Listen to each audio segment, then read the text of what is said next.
या धर्मों के अंदर बहुत कुछ मानवीय अधिकारों का हनन भी हुआ है, ऐसा मेरा मानना है। यदि मैं आपको प्राचीन काल के हिंदू धर्म की तरफ लेके जाऊं,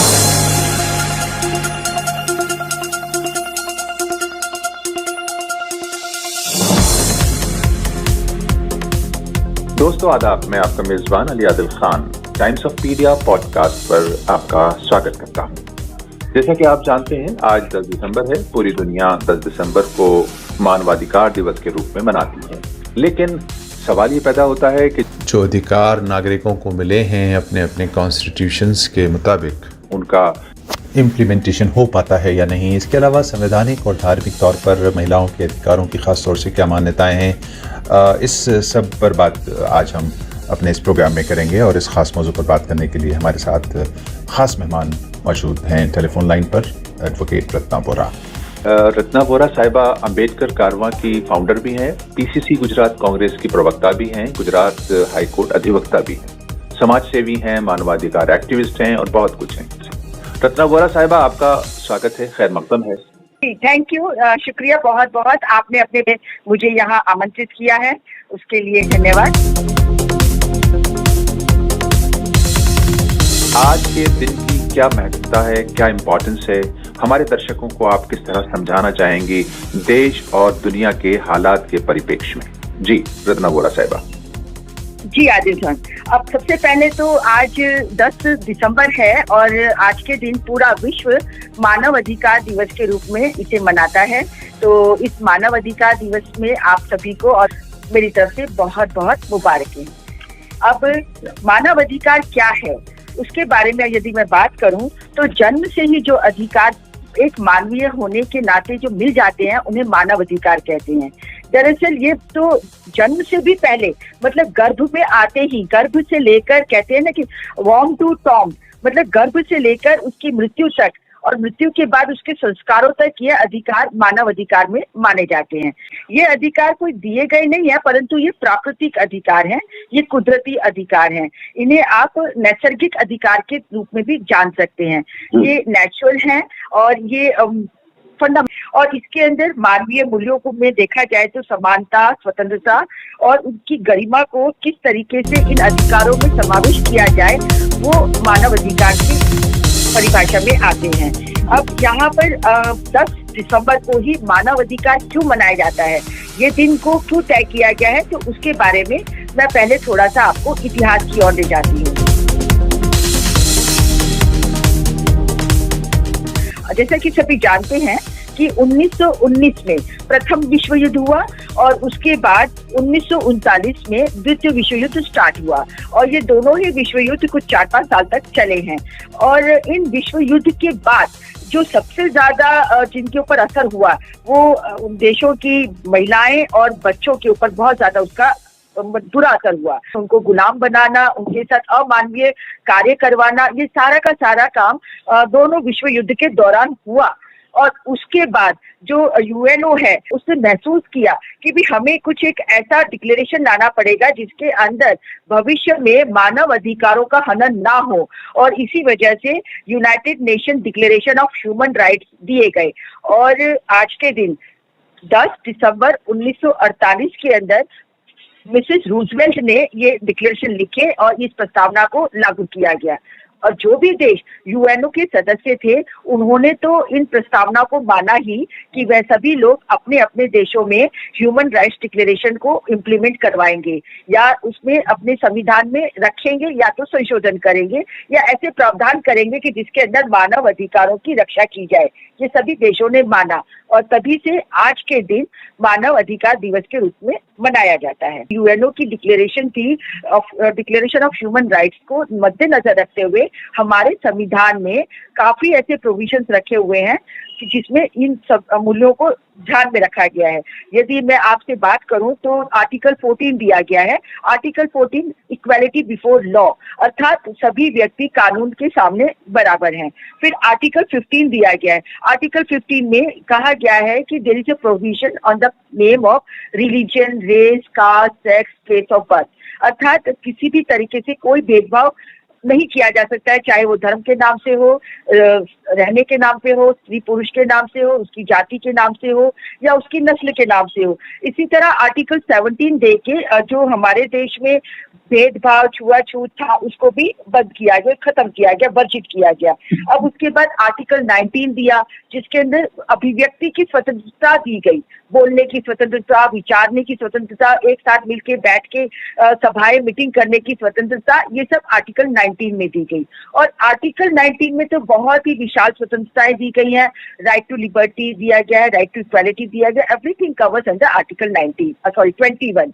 और इसके साथ ही आर्टिकल 25 से अगर 30 तक देखा जाए तो उस सभी आर्टिकल्स के अंदर धार्मिक स्वतंत्रताएं दी गई हैं।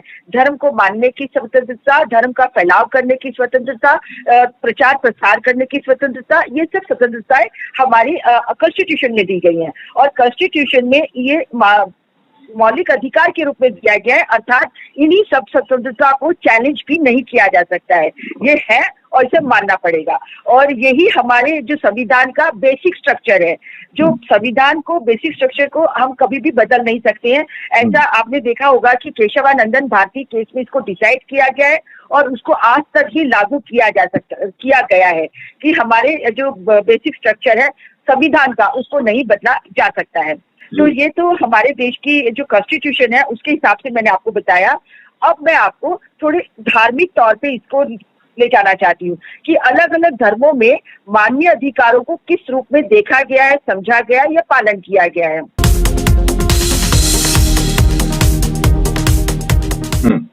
तो जहाँ तक कि मैं समझती हूँ कि हिंदू, मुस्लिम, सिख, ईसाई ये सभी धर्म हैं जो एकता की बात करते हैं, अपनेपन की बात करते हैं और कहने को तो मानवीय मूल्यों की बात करते हैं, परंतु धर्मों में भी कुछ रीति रिवाज, कुछ रूढ़ियां, कुछ मान्यताएं ऐसी आती गई कि जिसकी वजह से कुरिवाज पैदा हो गए और कुरिवाजों की वजह से देश के अंदर या धर्मों के अंदर बहुत कुछ मानवीय अधिकारों का हनन भी हुआ है, ऐसा मेरा मानना है। यदि मैं आपको प्राचीन काल के हिंदू धर्म की तरफ लेके जाऊं तो पौराणिक कथाओं में ये कहा गया कि द्रौपदी को बोला कि 5 पतियों में बांट लो। अब किसी ने ये सोचा या पूछा कि द्रौपदी को क्या चाहिए, द्रौपदी की क्या इच्छा है। इसी तरह के उसको सरे सभा में उसका वस्त्र हरण करने की जो घटना घटी है, बहुत ही निंदनीय घटना पौराणिक कथाओं में बताई गई है, तो वो भी एक मानवीय अधिकारों का हनन ही माना जाता है। आपने देखा होगा कि रामायण में जब सीता का हरण होता है और राम लंका में जाके रावण को पराजित करके सीता को वापस लेने आते हैं, उस टाइम पे वे क्या उनके संवाद है कि सीते, मैंने तुम्हें इनाम में पाया है और मैंने तुम्हें जीता है। मतलब उससे क्या एक आप निष्कर्ष निकाल सकते हैं, उसमें एक पुरुष का दम, अभिमान और घमंड दिखाई देता है। तो उसको भी हम एज ए वीमेन एक्टिविस्ट उसको गलत मानते हैं। और दूसरी बात, सीता के चरित्र को लेकर जब सीता गर्भवती थी तो उसको जंगल में त्याग दिया गया। किसी ने ये नहीं सोचा कि गर्भवती सीता का क्या होगा। इसी तरह जब उसको रावण के चुंगल से छुड़ाया गया था, उस समय उसको अग्नि परीक्षा देनी पड़ी। तो सिर्फ सीता को ही क्यों अग्नि परीक्षा देनी पड़ी? राम भी तो अलग रहे थे सीता से इतने सालों तक, उनको भी तो अग्नि परीक्षा देनी चाहिए थी। तो कहने का मतलब ये है कि कुछ हमारी पौराणिक कथाएं हैं, उन्हीं कथाओं में भी महिलाओं का शोषण दिखाया गया है, महिलाओं के साथ अत्याचार दिखाया गया है। अब आप देखिए तुलसीदास रचित रामचरितमानस में क्या कहा है कि ढोल, पशु, शूद्र, नारी सकल तारण की अधिकारी, अर्थात महिलाओं को, शूद्रों को पशुओं की तुलना में रखा गया है और उनके साथ अत्याचार किया जाना जायज माना गया है। तो ये भी मानवीय अधिकारिक मूल्यों का हनन है। पर आपने देखा कि हिंदू धर्म के अंदर पहले सती प्रथा थी, उसके बाद आप देखिए दूध पीती प्रथा है, वो भी बहुत ही बुरी प्रथा थी, जिसके अंदर बच्ची पैदा होते ही दूध के एक बड़े से बर्तन में उसका मुंह डाल के उसको उसकी सांसें बंद कर दी जाती थी। फिर उसके बाद बाल विवाह प्रथा, विधवा विवाह न होने की प्रथा, फिर विधवा होने के बाद विधवा बहनों को वाराणसी है, हरिद्वार है, मथुरा है, ऐसी सब जगह जो धार्मिक स्थल है वहां पे उनको आश्रमों में अकेला रहने के लिए मजबूर किया जाता था। ये सारी प्रथाएं चली आई। ठीक है, समय समय पर इन प्रथाओं में सुधार भी आए। जैसे आपने देखा होगा कि राजा राम मनोहर राय ने सती प्रथा का बहुत विरोध किया और सती प्रथा को खत्म किया गया। और उसके बाद इवन ब्रिटिशर्स के समय पर ही 1929 में एबोलिशन ऑफ ये सती प्रथा एक्ट बनाया गया। तो सुधार आते हैं। परंतु जो ये जेंडर बायसनेस है उस वजह से महिलाओं को बहुत ज्यादा शोषण का शिकार होना पड़ता है। अब अगर हम आज के परिप्रेक्ष्य में बात करें तो देखेंगे कि एक अलग विचारधारा चल रही है और पूरे देश में दो विचारधाराओं पे देश बट गया है। एक वो विचारधारा है जो सनातनी हिंदू धर्म की विचारधारा, हिंदू राष्ट्र की विचारधारा को लेके चलता है, और दूसरी वो विचारधारा है जो सामाजिक न्याय की विचारधारा को लेके चलता है। तो इन दोनों विचारधाराओं के बीच अंडर करंट है और एक दूसरे के प्रति बहुत ज्यादा विरोधाभास है। तो आज के परिप्रेक्ष्य में देखें तो जो सनातनी हिंदू राष्ट्रवादी विचारधारा के लोग हैं वो आज डोमिनेटिंग सिचुएशन में है, क्योंकि राजनीतिक तौर पर केंद्र में वो सत्ता पे बैठे हुए हैं। इसलिए उन्हें ऐसा लगता है कि चाहे हम कुछ भी कहें, कुछ भी बोले, तो कुछ नहीं हमारा बिगाड़ सकता है। आपने देखा कि पिछले कुछ समय में इतनी सब मॉब लिंचिंग की घटनाएं हुई, दलित समाज को जाहिर में पब्लिक तौर पे मारा पीटा जाता है, बांध के मारा जाता है और उनके सामने कोई एक्शन भी नहीं लिया जाता।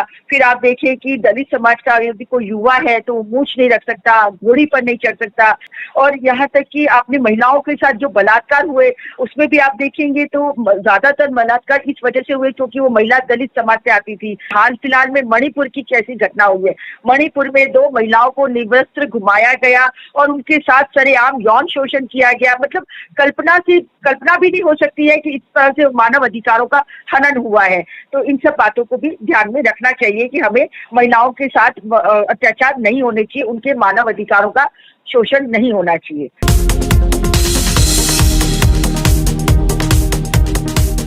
रत्ना जी, एक तो होता है कानून का बनना या बनाना, दूसरा होता है उस पर अमल करना या कराना। इसको आप किस तरह से देखती हैं? एक बात। दूसरी ये कि इस्लाम धर्म में मानव अधिकारों को आप किस तरह देखती हैं, खुसूसन महिलाओं के अधिकारों को? क्योंकि आजकल एक नैरेटिव सेट किया जा रहा है कि इस्लाम धर्म के अंदर महिलाओं का बड़ा शोषण होता है, उन पर जुल्म ज़्यादतियाँ होती हैं, उनके अधिकारों का हनन होता है। इसको किस तरह देखती हैं? जी आदिल खान, बाबा साहब आम्बेडकर ने जब संविधान लिखा तो उन्होंने ये कहा था कि संविधान चाहे कितना भी अच्छा हो, परंतु यदि उसको मानने वाले लोग सही तरीके से संविधान का अमल नहीं करेंगे तो वह संविधान का कोई अर्थ नहीं रह जाता है। अब यदि मैं थोड़ा सा अगर मुस्लिम समाज की बात करूं तो हमारे नबी हजरत मोहम्मद सल्लल्लाहु अलैहि वसल्लम, उनके आने से पहले अरब की कंट्रीज थी, वहां पे भी छोटी बच्चियों को जिंदा दफन कर दिया जाता था। तो नबी साहब के आने के बाद इस प्रथा को या इस कुरिवाज को खत्म किया गया। उसके बाद विवाह का जो प्रस्ताव था उसमें स्त्री अपने स्वेच्छा से उस प्रस्ताव को स्वीकार करे या ना करे ये उसकी इच्छा पे छोड़ा गया। फिर मोहम्मद साहब ने कहा कि किसी पुरुष का अच्छा या बुरा होने का मापदंड या पैमाना यह है कि वो इंसान अपने परिवार के साथ क्या बर्ताव करता है, खास तौर से अपनी बीवी और बच्चों, माँ या बेटी के साथ। बेटी को पिता की संपत्ति में और पत्नी को पति की संपत्ति में भी अधिकार दिए। तो ये जो अधिकार दिए गए हैं ये अपने आप में बहुत ही अच्छे अधिकार हैं। और इन्हीं के साथ मैं ये भी कहना चाहूंगी कि हिंदू समाज में भी हिंदू कोड बिल लाकर बाबा साहेब भीमराव अंबेडकर ने हिंदू महिलाओं को पुरुषों के बराबरी में रखा, और उनकी वजह से ही हिंदू कोड बिल के बाद आपने देखा हिंदू मैरिज एक्ट बना, Hindu maintenance act and adoption act बना, हिंदू सक्सेशन एक्ट बना। तो ये सारे एक्ट जो 4 एक्ट आए हैं मेन, वो सब बाबा साहेब अम्बेडकर के हिंदू कोड बिल देने के बाद आए।